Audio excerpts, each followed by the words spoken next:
ঘর সাজাতে কিন্তু অনেক দামি দামি জিনিসের প্রয়োজন হয় না। নিজের ভালো লাগা থেকে ছোট ছোট জিনিস দিয়েও কিন্তু ঘরটাকে মনের মতো করে সাজিয়ে গুছিয়ে রাখা যায়। ঘর যেহেতু একান্তই নিজের, তাই কিন্তু নিজের পছন্দ অনুযায়ী সাজিয়ে গুছিয়ে রাখা উচিত।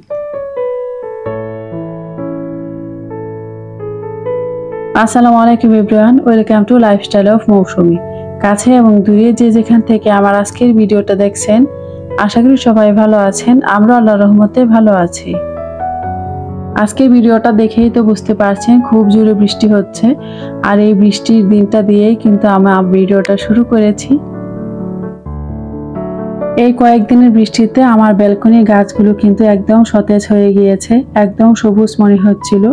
আর এই দিক দিয়ে অপরাজিতা গাছটাতে দেখছি খুব সুন্দর একটা ফুল ফুটেছে, একদম মুখে দিয়ে আছে।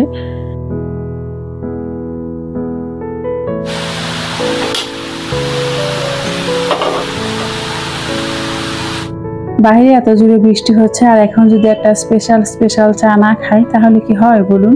আর তার জন্যই কিন্তু আজকে ক্যারামেল চা বানিয়ে নিচ্ছি, ভাবলাম আপনাদের সাথেও শেয়ার করি। এখানে আমার জন্য 1 কাপ পরিমাণ চা বানাবো, আর এই জন্য এখানে 2 চা চামচ চিনি দিয়েছি। আর একটা প্যানে চিনিটা দিয়ে সামান্য পরিমাণে পানি দিয়ে আমরা যেভাবে ক্যারামেল বানাই ঠিক এইভাবে ক্যারামেলটা বানিয়ে নিয়েছি। ক্যারামেলটা কিন্তু খুব সুন্দর একটা কালার এসেছে। এখন আমি এখানে 1.5 কাপের মতো পানি দিয়েছি, আর যখন পানিটা দেওয়া হয় তখন কিন্তু চিনিটা শক্ত হয়ে যায়, আর পানি গরম হওয়ার সাথে সাথে কিন্তু চিনিটা আবার একদম গলে যায়। এখন এখানে আমি 3 চা চামচ গুঁড়া দুধ দিয়েছি, আর গুঁড়া দুধটা দেওয়ার পরে বেশ কিছুক্ষণ সময় জাল দিয়ে নিতে হবে, যাতে করে চিনিটা খুব সুন্দর করে মিশে যায়।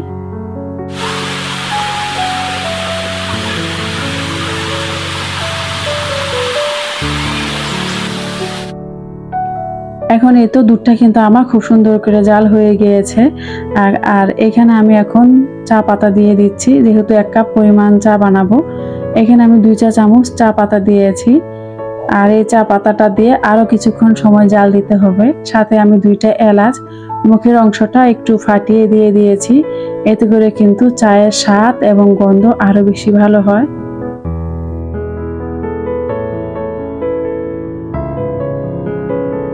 আমার কাছে তো মনে হয় যারা একবার এই ক্যারামেল চাটা বানিয়ে খেয়েছে, এর পরবর্তীতে অন্য কোনো চা তাদের কাছে একদমই ভালো লাগবে না। আমার কাছে এতটাই ভালো লাগে, আপনারাও ট্রাই করবেন, আশা করি আপনাদের কাছেও ভালো লাগবে।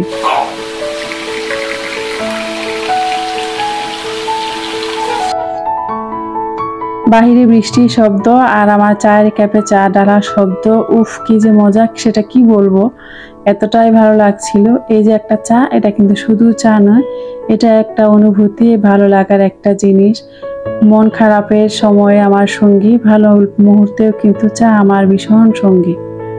যখন একা থাকি কিংবা ফ্যামিলি সবাই একসাথে থাকি, তখনও কিন্তু এই জিনিসটা আমাদের সাথেই থাকে। আমার মতো যারা চা প্রিয় রয়েছেন, একবার এইভাবে চা বানিয়ে ট্রাই করবেন, আশা করি আপনারা হতাশ হবেন না। আর বৃষ্টির দিনে কিন্তু বৃষ্টির পানি দিয়ে চা খেলে এটা কিন্তু আরো বেশি ভালো লাগে। আপনারা কে কে ট্রাই করেছেন আমাকে কিন্তু অবশ্যই বলবেন। আর আমি ঠিকঠাক মতো চাটা খেতেও পারছিলাম না, এরই মাঝখানে দারাজ থেকে আমার ফোন এসেছে, বলছিল যে আমার একটা কুরিয়ার চলে এসেছে।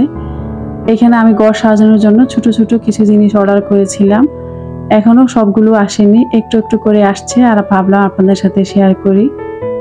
এখানে আমি 2টা ফেরি লাইট নিয়েছি, এই লাইটগুলো কিন্তু খুবই সুন্দর। আর এই লাইটগুলো কিন্তু 3 ভাবে জ্বলছিল, একবারে তো অন অফ হচ্ছিল, আবার কিছুক্ষণ থেমে থেমে অফ হচ্ছিল, আবার একটানা জ্বলছিল, মানে টোটাল 3 ভাবে কিন্তু এগুলোকে জ্বালিয়ে রাখা যাবে। আর এখানে আমি কিছু অ্যাক্রিলিক কালার অর্ডার দিয়েছিলাম, সাথে ছিল অ্যাক্রিলিক কালারের গ্লোভস, আর এই তো সাথে হাইলাইটার। এটা দিয়ে দেখা যায় খুব সুন্দর করে কোনো কিছু আঁকিয়ে রাখলে একটা 3D প্রিন্ট ভাইব আসে, আর এই জন্যই কিন্তু অর্ডার দিয়েছিলাম। আমার আজকের ভিডিওটা যদি আপনাদের কাছে কোথাও কোনো অংশ ভালো লেগে থাকে, প্লিজ একটা লাইক দিয়ে কন্টিনিউ করবেন। যারা আমার চ্যানেলে আজকেই নতুন, চাইলে আমার চ্যানেলকে সাবস্ক্রাইব করে আমার চ্যানেলের পাশে থেকে যেতে পারেন। আর যারা এই কাজটি অলরেডি করে ফেলেছেন, আপনাদের অসংখ্য ধন্যবাদ ও ভালোবাসা। আমরা মেয়েরা কিন্তু ঘর সাজাতে অনেক বেশি পছন্দ করি, আর আমার কাছে তো মনে হয় ঘর সাজানোর জন্য অনেক দামি দামি ফার্নিচার কিংবা আসবাবপত্রের কিছুরই প্রয়োজন নেই। যে জিনিসটা আমার কাছে ভালো লাগে, আমার মনটাকে খুশি রাখে, সেই জিনিসটাই কিন্তু করা উচিত, এটা হোক দামি কিংবা একদমই অল্প দাম। এই ফেরি লাইটগুলো দিয়ে কিন্তু এরিকা গাছে দিলে আরও খুব ভালো লাগে, কিন্তু আমার কাছে যেহেতু এরিকা গাছ নাই, তাই কিন্তু আমি এই গাছটাতেই লাগিয়ে নিয়েছি। আর আপনাদের ভাইয়াকে আমি বলছিলাম যে এটা খুব সুন্দর করে একটু সেট করে দেন, তার জন্যই কিন্তু সে খুব যত্ন সহকারে এটা সেট করে দিচ্ছিল। এই গাছটাতে লাগানোর পরে কিন্তু এই গাছটার রূপটাই চেঞ্জ হয়ে গিয়েছে, এতটাই সুন্দর লাগছিল। রাতের বেলা যখন এটা ধরিয়ে রাখা হয় তখন একটু একটু জোনাকির মতো আলো পুরো ঘরটাকে কিন্তু অন্যরকম একটা সৌন্দর্য দিয়ে ভরিয়ে রাখে।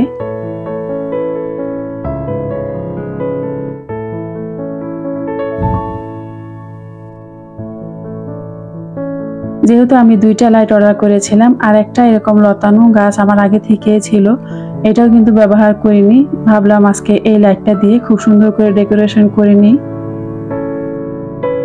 তারপরে এই তো এখন এটা সেট করা হয়ে গিয়েছে, আর এটা কিন্তু দেখতে মাশাআল্লাহ খুব সুন্দর লাগছিল। এটা আমি আমার বেডরুমের ওই একটা জানালাতেই দিয়ে দিয়েছি। আর এই তো এখন সেট করে আমি লাগিয়ে নিয়েছি, দেখতে কেমন হয়েছে অবশ্যই আপনারা কমেন্টসে জানাবেন।